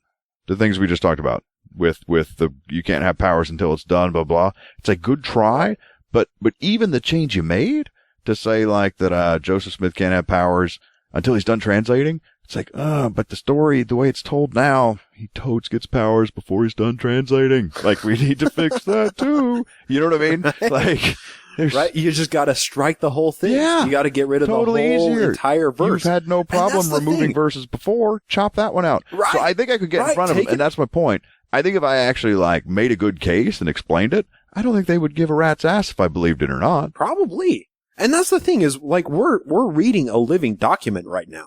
We aren't reading a book. We're reading something that's in a constant state of flux and evolution, right? I mean, you're reading the 2013 publication of the book. I don't know. I'm reading the 1833. I'm reading whatever's online. I didn't look at the date. Exactly. 2013. That was the most recent revision of the Doctrine and Covenants. So, like, you're reading the most recent current evolution of it. This isn't to say that they won't make massive changes and maybe take out that entire sentence later on. Yeah, they totally should. They should. Yeah. I need to talk to them. If they don't have any problem with making major changes, why not make that change? That's what I'm saying. It's just one more in a myriad of thousands of other changes. That's why I would love to talk to those guys and just be like, come on, guys, let's, you guys aren't doing this very well. Come on. Step it up. The world's changed. People know a lot more than they used to. You got to step up your game. Right? Right? Make preemptive changes. Don't make reactive changes. Come on, get on board. I would. If they hired me, I'd come in like that COO that just start laying people off and like, we're getting new blood in here. These people are just stuck in their old ways. Come on. Yeah. I'd fix it. Let's get some young new bucks in here. Let's fire all these fat old white men. But again, this is damn morals. I don't think I could actually go and run a cult. I think I would do a good job. I think I could pull it off. I wouldn't be able to sleep at night. Yeah. Right? I mean, there's like the land and the property and the women aspect and the fealty of your fellow men aspect. I mean, there's so much attractive about it. It's easy to see why Joseph did it, man. It's an attractive job title. You get all of the benefits ever. I just don't know how to be an asshole to that. I mean, I can be a little bit of an asshole, but not like that. Right. Exactly. I couldn't imagine. You have to ignore a lot of deeply ingrained morals in order to force yourself to do that. Yeah, to just have no apathy. None. Right. Like, I do not care how this is affecting, harming, hurting. It makes no difference. It's just for the benefit of me. You can't empathize with a single other human being. It's I'm in the world for myself, nobody else. That's it. No.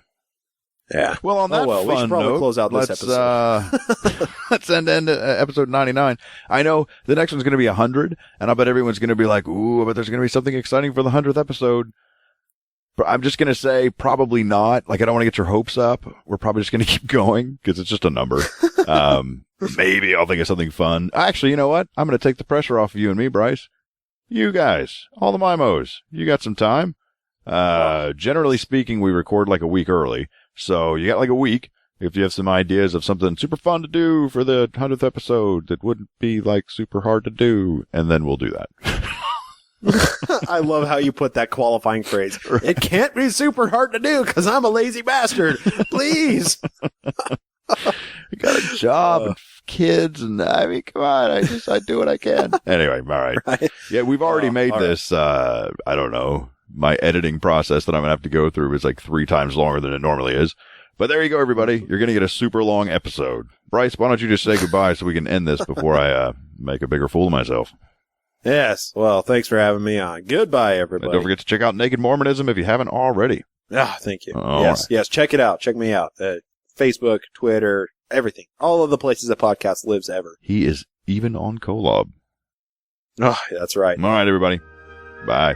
See ya. This song is licensed for use within this podcast.